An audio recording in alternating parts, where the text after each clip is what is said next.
আজ আমার স্মরণ করতে হয়।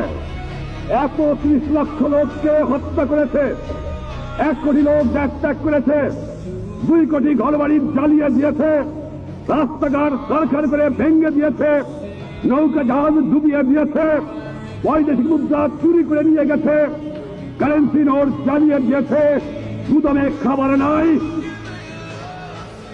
আর কারফিউ দিয়ে আমার বুদ্ধিজীবীতে ঘর থেকে দিয়ে হত্যা করেছে। তাদের বলে বিচার হবে না। আপোষ করতে শেখ মুজিবুর রহমান জানে না বাংলার বিজে বিচার হবে।